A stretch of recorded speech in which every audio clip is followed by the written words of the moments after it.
किसी ने आपको टोंट लगा दिया, बोल लगा दिया, आप उस बात को वहीं पर ख़त्म कीजिए अपने हिसाब से, समझाकर, धमकाकर या फिर सामने से जैसा लहज़ा था उसी लहज़े में बात करके, लेकिन ख़त्म कीजिए। किसी की भी बात को इतनी इम्पोर्टेंस मत दीजिए कि अपनी ज़िंदगी और अपने परिवार को दाँव पर लगा दो। जीजे लोहान चैनल पर आपका स्वागत है। कहते हैं महाभारत द्रौपदी के बोल के कारण हुई। द्रौपदी ने दुर्योधन को कहा, अंधे का पुत्र अंधा ही होता है। और इसी बात को इतना फील किया दुर्योधन ने कि बदला लेने के लिए महाभारत का युद्ध हुआ।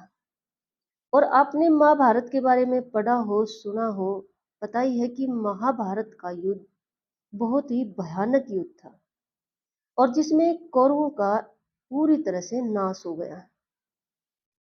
और जो आसपास के मतलब विध्वंस इतना था, हर तरह का बहुत बड़ा युद्ध था ये। अगर द्रौपदी की बात पे दुर्योधन ने इतना भयंकर महाभारत का युद्ध रच दिया, तो यहाँ एक सोचने की बात है। दुर्योधन ने एक बात का जवाब बात से नहीं दे सकता था क्या? मेन से अगर किसी की बात टच हो जाती है, कई बार देखो सामने वाला गलत बोल देता है, फील हो जाता है, इंसान को टच हो जाता है।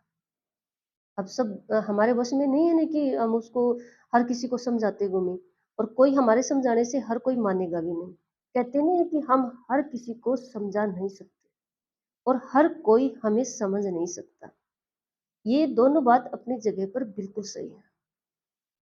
कई बार हम हमें बर्दाश्त नहीं होता है, कई बार सामने से कोई ऐसी बात कह देता है जो बिल्कुल गलत भी होती है, लेकिन देखो अगर हम उसकी बात को टच करके फील करके और बदला लेने के लिए कुछ ऐसा कर दें जिसमें हमारे पूरे परिवार की तबाही हो सकती है, हमारी जिंदगी खराब हो सकती है, तो ये कहाँ की बुद्धि का काम है। जब द्रौपदी ने दुर्योधन को अपने महायज्ञ में, ये आपने महाभारत को पढ़ा हो, तो वो जैसे कहीं पर पानी की तरह फरस था और कहीं पर फरस जैसा दिखाई देने वाला पानी का तालाब था।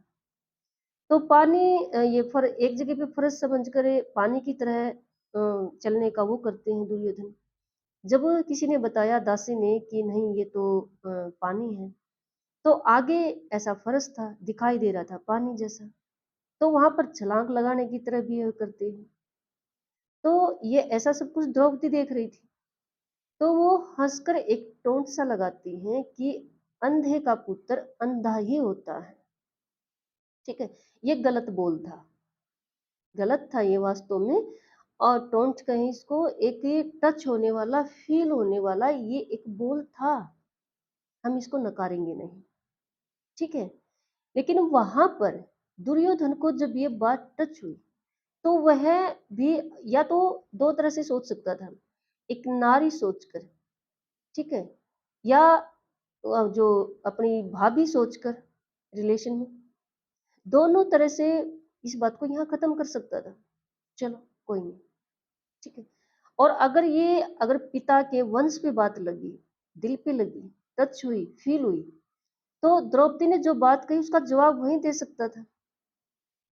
कुछ इस तरह का दे सकता था, कुछ उसके बारे में कह सकता था, कुछ भी। वो 5 पतियों की नारी थी, कुछ इस तरह का कह देता, ठीक है? मतलब बात खत्म करना चाहिए था, तो महाभारत का युद्ध नहीं होता, है ना? लेकिन उन्होंने इस बात को सुना और फ़ील किया, टच किया और अंदर ही अंदर बदला लेने की सोची। और ये तो एक पार्ट है छोटा-सा महाभारत के रीजन्स में से। इसके तो रीजन्स बहुत ज़्यादा थे। शकुनी मामा बैठा हुआ था, जो उनका नाश करने के लिए बैठा था। तो देखो ये तो महाभारत तो बहुत बड़ा एक अ, ग्रंथ कह सकते हैं इसको, बहुत बड़ी कहानी है, स्टोरी है। लेकिन मैं सिर्फ़ एक छोटे-से टॉपिक को उठा रही हूँ। अगर कोई टच होने वाली बात करता है, फ़ील होने वाली बात करता है, तो हम अपने तरीके से, अपने व्यवहार से, अपने नेचर से उस बात को वहीं पर ख़त्म कर सकते हैं। अगर हम बुद्धिमान हैं, तो समझ की बात कहकर ख़त्म कर दो, ठीक है? अगर हम गुस्से वाले हैं, तो थोड़ा-सा क्रोधित होकर दो उसने 1 कही है तो 2 कह दो, ख़त्म करो, ठीक है? किसी भी तरह से, लेकिन ख़त्म करना चाहिए। देखो, ये तो मैंने महाभारत की बात बताई है, एक छोटा-सा पार्ट, जहाँ पर द्रौपदी और दुर्योधन की एक छोटी-सी बात को रीज़न बताया जा रहा है कि उसी के बेस पे महाभारत का युद्ध हुआ था, ठीक है? लेकिन हमारे जो नॉर्मल सोशल लाइफ़ है हमारी, या हमारी फैमिली है, हमारे रिश्ते हैं, हमारे आस-पास है, ऐसे इंसान मिल जाते हैं, जो सामने से कुछ इस तरह की बात कह देते हैं कि हमें टच होती है, फ़ील होती है और हमें पेन भी होता है कि कैसे कह दिया, गलत कह देते हैं। बस टोटल मिला के यही है कि उस बात को ख़त्म कर देना चाहिए। किसी की भी बात को इतना इम्पोर्टेंस नहीं देना चाहिए कि हम अपनी लाइफ़ को, अपने परिवार को, ठीक है, अपने परिवार की लाइफ़ को दाँव पर लगा दें, जैसे दुर्योधन ने लगा दिया। नाश ही हो गया ना, पूरी तरह से खत्म हो गया राजपाट, राजवंश तक। और जो आस-पास के हेल्प करने वाले थे दोनों तरफ से, वो तो टोटल मिला के बोलो तो बिल्कुल विध्वंस हो गया था। हम छोटी-छोटी बातों को ले लेते हैं अपनी लाइफ़ में। तो छोटी-छोटी बातों में भी अगर हम टच करके किसी से बदला लेने की भावना अपने अंदर पैदा कर लेते हैं, तो उससे भी हेवी लॉस ही होता है, भारी नुकसान होता है।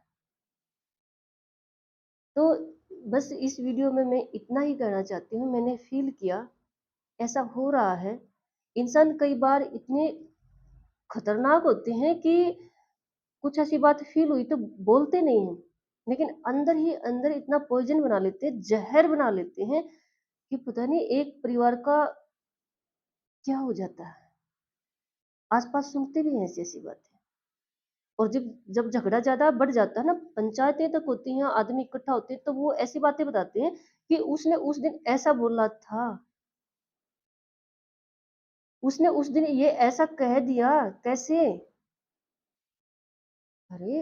कह दिया, चलो गलत क हम मानते हैं गलत कह दिया, तो आप उसको उसी जगह पे ख़त्म कर सकते थे ना। सामने से एक गलत हुई है, आप 2 कहकर ख़त्म कर दो, लेकिन बात पे इतना भयंकर डिसीज़न नहीं लेना चाहिए कि परिवार की तबाही हो जाए, है ना? अब सोचने की बात है, देखो, लाइफ़ कितनी क्या है?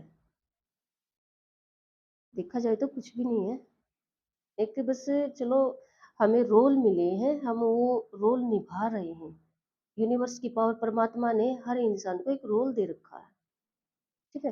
कौन कैसा निभाता है, हाथ में ये इंसान के, हर किसी के जो जिसको भी मिला है, निभाता कैसा है। बस इतना ही है, यही ज़िंदगी है और इससे ज़्यादा देखो, इससे बड़ा क्या सबूत होगा? छोटे-छोटे बच्चे आ रहे हैं, हमें हो सकता है हमारी याद ना हो, हम कैसे आए थे, किसी को भी याद नहीं मिलेगा। लेकिन हमारे सामने जो बच्चे पैदा हो रहे हैं, आस-पास रिश्तों में, ठीक है? उनको तो हम देख रहे हैं कैसे आ रहे हैं, बिल्कुल खाली याद। और जो इंसान मर जाता है उसको देखते हैं हम, कैसे जाता है? बिल्कुल खाली हाथ। इससे बड़ा यूनिवर्स का सबूत, एविडेंस क्या होगा? ठीक है? तो किसी की भी बात को इतना दिल पर ना लगाएँ, इतनी इम्पोर्टेंस ना दें कि उस बात को लेकर हम ऐसे फैसले कर लें, ऐसे डिसीज़न ले लें कि पूरे परिवार की तबाही हो जाए।